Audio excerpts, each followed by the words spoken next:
Oh, you actually wrote your name at the bottom. Kyle Stowers, introduction right there.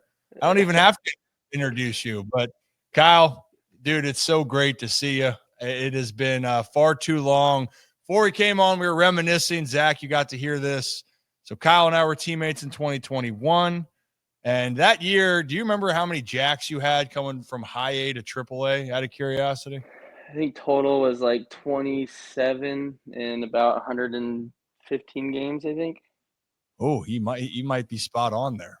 I'm actually pulling that up to be exact. You were on an absolute tear.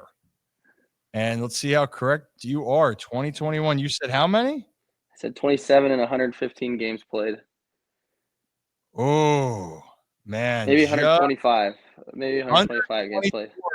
27 home runs. Yeah. You never forget those, do you? How many home runs you hit? No, I mean, I think you hear about a lot of, I mean, I guess probably athletes in general, but like, I feel like baseball players specifically can kind of remember walking through at bats, and even if it's not the home runs, like there's just certain at bats you remember for whatever reason. Oh yeah. We've been sitting down with some of the, older players, legends of the game, and they'll still recall something from 30 years ago. And a bat that Yeah. might seem meaningless to some had all the meaning in the world to them, or just a terrible memory associated with it. Uh, the one home run that stuck out to me with you in 21 was that jack you hit at Durham. I know we talked about it before we came on. That was an opposite field homer off the hotel. Have you hit a ball that far since? I'm sure you have, but that was the one thing I'm like, dude, Kyle's got pop, man. I see what they're talking about. Yeah, yeah. I don't know if I've hit a ball like that the other way since then. Funny you mentioned about that. Like, the surrounding like like that moment for me was like, I think it took me a few games to get my first hit in AAA. And then like I was punching out a good bit, and then the first at bat against Bob, I'm pretty sure he punched me out on like all fastballs, and then like the next at bat, he went like a couple off speed pitches 0-2, and I just remember like I'm not missing a heater if he throws it here, and it was a little bit shorter to it, um, and yeah, so just kind of going back to that, like there's just moments that surround the things that people highlight. That I remember the stuff leading up to it.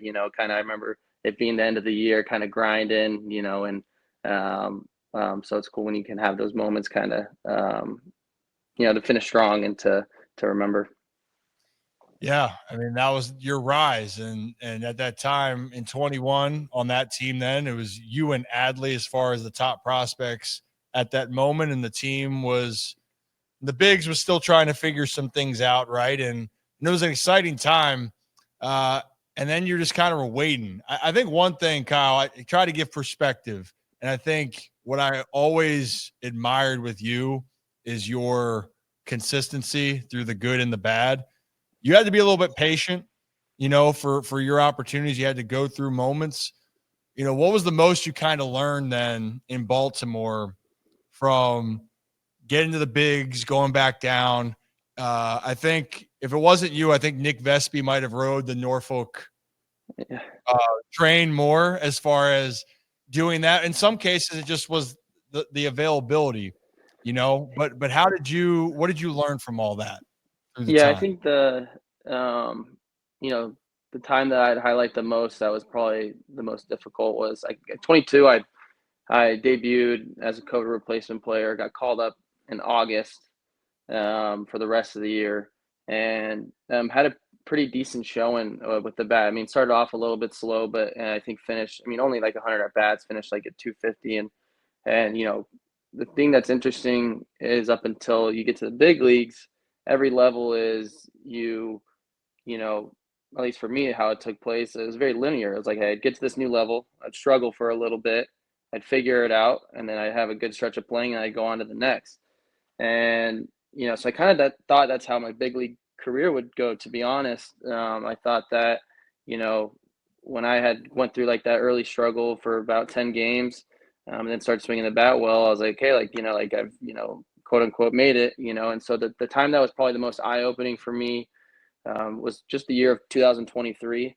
I made the team out of camp, had a pretty pretty good spring, and then wasn't playing and got sent down after a week. And they're like, "We need to get you at bats." And I was like, I was just kind of surprised because, um, like I had been played well at the end of 22, had a good camp, and thought things would just keep kind of on that linear progression. And then when I got recalled from AAA in about, I think it was like late April, really struggled, got sent down, and then I got hurt and missed about 8 weeks. And so for me, that was probably and it didn't go back up the rest of the year. And that was such an eye opening experience that whole year that, hey, man, like it's really hard to make a big league roster, at any point of the year. Being on a 26-man roster and wearing a big league jersey is a huge blessing. And it's not something that's taken for granted. And so, I don't know if that kind of answers your question, but that for me was probably like the most challenging year. Kyle, you nailed it, man. Stow, you always come through for me with the perspective. I talked to Cowser about this, talked to Westy about this last year when I said, what was the hardest part for their experience then when they were in 2023, at least, sorry, going back. And they said, trying to figure out how to fit in on this team, whatever that's going to end up being, because you were playing every day in the minors, you, Cowser, Westy, hidden in the heart of the order. You're getting the constant ABs. And then when you're in the bigs, it's be ready when they need you. And that's a hard thing to do when you're trying to figure it out. And then last year, obviously, Colton did pretty well. Westy, I think, fared pretty well as well. Again, an all-star appearance. Colton was the runner-up in the Rookie of the Year. And then the last thing they told me for this year was learning how to play 162, how to just to get through it, right? So I don't think people sometimes understand the mental side of what you got to go through, and specifically for you, where it that's hard. I tell people that is the hardest thing to do. You remember, Gavin Sheets with the White Sox, Yeah. Padres? Obviously, correlation, Zach. Why are the Padres playing well? Gavin Gavin Sheets. Sheets. Gavin Sheets. The Sheets effect. But we had similar conversations about trying to find yourself. I didn't want to see you go, to be honest. I really didn't. But I'm happy you did, just because I thought it was a great opportunity. So talk to me. You're not changing slowly into Mike McDaniel, but you are. Yeah. Seems like you're getting comfortable down in Miami. Yeah, no, I really am. I think, for me, when I got drafted by the Orioles, wasn't a team I particularly ever thought about playing for, right? I mean, I'm from Southern California, and just like never didn't really know a ton about Baltimore, but I mean, I truly, truly fell in love with the organization and fell in love with the fan base, and like really really was dreaming of that being the place. I broke out and stuck around, and getting to do it with guys that became truly my bestest friends in the world. That was the toughest thing to leave was the people. And but also at the same time, with how, kind of what we were talking about before we started recording was, I had 4 years where I was this quote unquote prospect, with three different groups. Like, I'm getting labeled with, and I obviously I'm still young, but like getting labeled with the young guys, the baby birds coming up. It was first me and Rutch, and then it was, me, Westy, and Gunner, and then it was, me, Cowser, Heston, and Joey Ortiz, and then it was me, Norby, Jackson, and Kobe. Like I was a part of all these groups, and seemed to be the guy that was, kind of, I guess I don't want to say forgotten, but that was, not quite breaking out.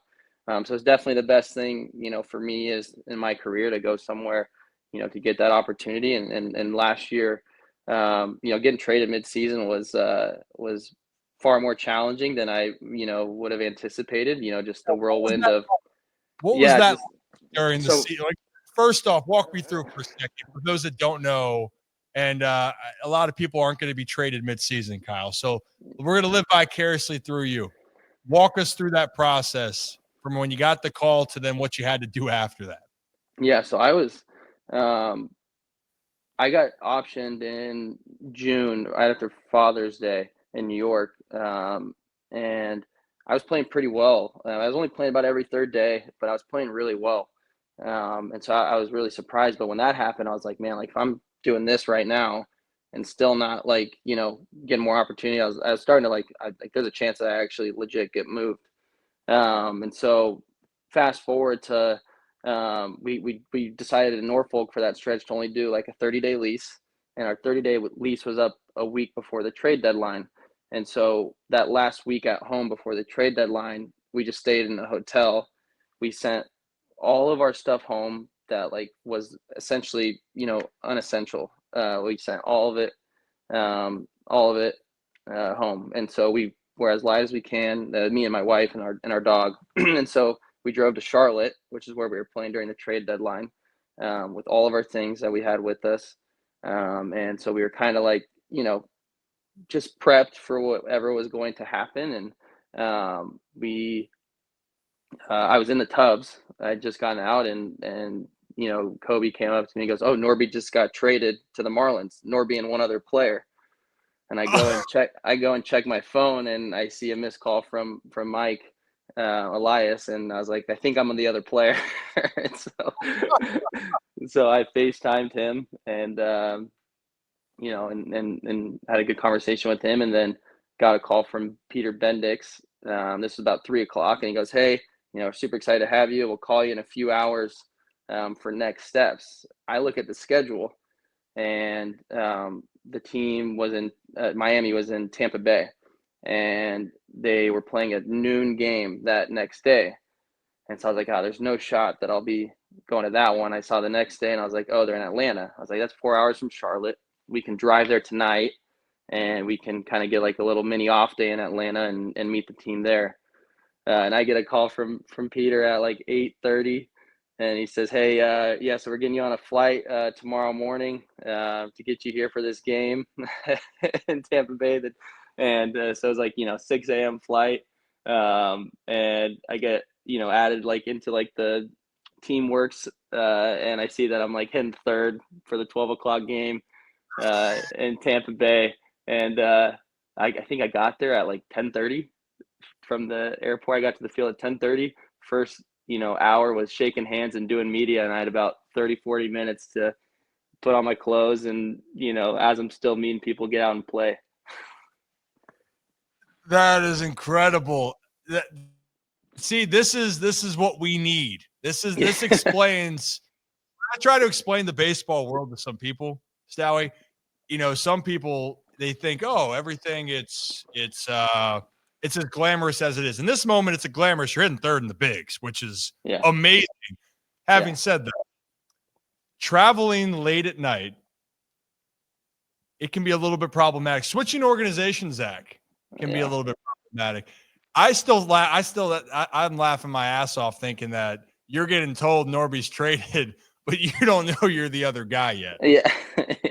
Yeah. Well, I mean, he was the I guess higher ranked prospect, so he was the big name involved, and I when you kind of hear like one other player to be not named later, but I was like, oh, okay, like probably like a lower level guy, and check my phone, it was me. Oh goodness. I remember we were even when the news broke, Zach, we thought the same thing. We're like, all right, Connor's going. Who is the other guy? And I was like, oh no, but I went, you know what? I'm so happy because this was going to give Norby an opportunity to go elsewhere. And this is the business side. It's no hard feeling. They have to make choices. It's, Yep. Westy stayed, Joey went, and look at Joey in Milwaukee right now. It's awesome to see. Always pulling for you. If you come up here and hit 3 home runs, I'm going to be happy for you. A lot of people are going to say they want the Birds to win the game. But if you hit 3 home runs, man, the journey is it's so hard to get to where you are going. Yeah, I mean, Yeah, go ahead. I was not oblivious to the situation. I mean, when I came up, I mean, just look at the outfield that we had when I came up. You had Santander, guy who hits 30 home runs a year. Austin Hayes, was hitting 300 and an All-Star. Cedric is, has had a 30 home run season, has the ability to, hit like 280 to 300, hits 20 home runs, plays Gold Glove defense in center. Like I wasn't oblivious to it. And then, you know, that was what was ahead of me. And then behind me, you have Coleman Cowser, Heston Kjerstad, both first round picks, guys that, although we're different players, but profile left-handed bat, with some thump, and that plays outfield, and so I think for me, like I wasn't oblivious to it, and the way I always just looked at it was that, if I took care of what I could control, and I know you hear everyone say that, and it's the cheesiest thing, but if I, played my best baseball, that, that nothing was going to stop me from getting to where I'm supposed to be. And, but that being said, like, I mean, there's so many good players, and so I wasn't oblivious to it. Yeah, now you're getting too cheesy now. Yeah, good. But it is true. It's easier said than done. In all seriousness, I had trouble with that, of controlling what you can control, going out there to play, because it's easy for your mind to go elsewhere. But you seemed like you were able to compartmentalize. How nice was it, at least, that you had Norby going to Miami? That you knew some more. It was huge, and the thing that was a bummer was he went to Jacksonville at first, which was kind of ironic because he was playing, in the big leagues with the Orioles at the time, and then he went to Jacksonville, which was a little bit of a surprise. But I think they were pretty set on him becoming a third baseman, and I think they wanted to give him some time to figure out that position. And he surprised me. I did not. When I first heard that, I was like, that's not going to stick. And he's become quite the defender over at third. And it's been super impressive, which, he's such a hard worker. It's not surprising. But he didn't come with me at first. But when he got there, the first day he was there, I had 3 hits. And so we were joking around that I just needed him to get there before I started hitting well. So that's what it is. You just need your friends around, Yeah. Zach, to have fun a little bit, and be able to smile and just take a deep breath. Well, I got to say right now, it looks like, we're not going to, I don't want to know about what's going on specifically, but it seems like you're having a good time so far there in Miami to start off the year. I see you smiling. You seem ecstatic being around. It seems like there is a lot of good energy around Miami. And I know Norby gets, having the injury early, but it's an exciting time. And also for you, it's, you're getting a real runway at proving to yourself that you can be a big league player for a while. What's been the most, this doesn't have to be baseball now, what's one of the things you've enjoyed the most about being down in Miami? I'd say the off days, just because it's like vacation down here. You got South Beach, you got, just beautiful beaches, a lot to do. So the off days have been really fun. And and then I got my wife and dog here, which is great. A piece of home that's always with me during the season, and that's been great too. So are you beaching it then? You a beach guy? Yeah. Yesterday we were at the beach, went to a dog beach, and we were walking around, laid out for a bit, and it was a good time. That's so nice. Yeah, you know what? It was beautiful here yesterday, Zach. It was. And now it's not. Baltimore. Well, it's in April, and it was like 45 degrees last week. Kyle, how's the food? How's the Miami food down there? Yeah, it's great. Last year, it felt like we would have like empanadas with every spread. You always get a little bit of the Latino, spice into things. It's great. There's not a shortage of fine dining here, that is for sure. So there's a lot of good restaurants, and last year's a little bit dangerous because you're like, wanting to try all these places, and then next thing you know, you're racking up quite large bills at some of these restaurants. It can get a little pricey. It's beautiful down there. Food's great. Mm-hmm. Can be a little bit pricey. Go. A couple of fun things to end it out here. Zach, is there anything you had specifically when we got all of what it's like to be traded, what it's like to be Kyle, we got the Miami stories. He is going to, next time we talk to you, Kyle, there's going to be a different outfit you're going to have on. That's going to be permanent sunglasses inside. Yep. Yeah. Permanent sunglasses inside. It's a whole different look. 2 places you're excited about to see, or at least for 2 different reasons, I guess. Maybe excitement is a different stretch, but going out to play out in San Diego, you haven't done that yet. because that's home. Yep. It's an amazing experience. Then you're coming to Baltimore, dude, in like 2.5 months. But that might be a little bit weird. Yeah, so I think going to San Diego will be surreal just because, going to playing in the ballpark that I went to games watching, having family and friends there, and the chaos that'll come with that, the welcomed chaos that'll come with that. I think it'll be weirder on the field when we come to Baltimore, just because, like I said, it's the guys that you came up playing with, guys that you shared a clubhouse with. I've never experienced that type of on field. I mean, I don't know. I don't know if it's gonna feel like inter squads. Like if I was talking to Rutch about this the other day. Like, is it like I'm gonna look at him and see him catching? I'm like, this is just like live at bats, like that we've done, countless times. I don't know.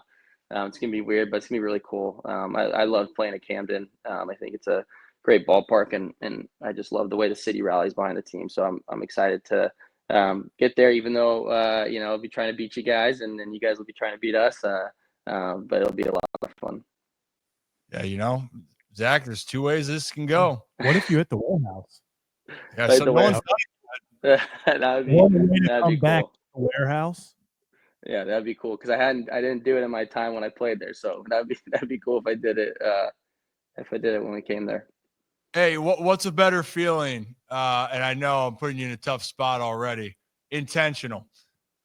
Home run against the White Sox after a drop foul ball to tie the game in the 9th, or walking off to open up the season in Miami? Man, I won't say both.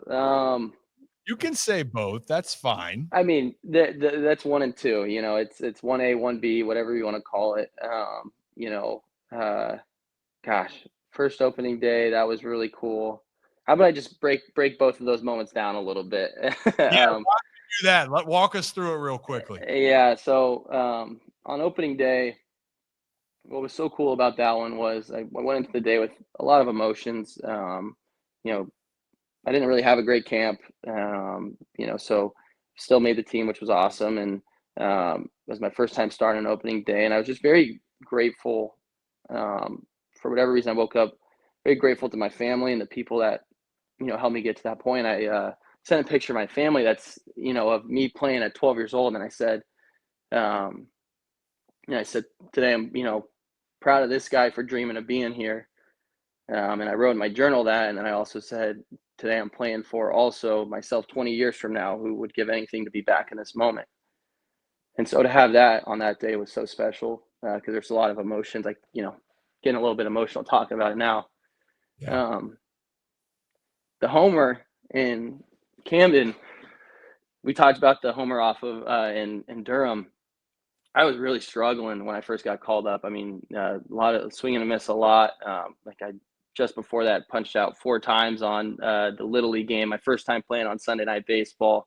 And I was struggling. And so like to have that moment, amidst, the struggle was so special. The way it happened was so unique.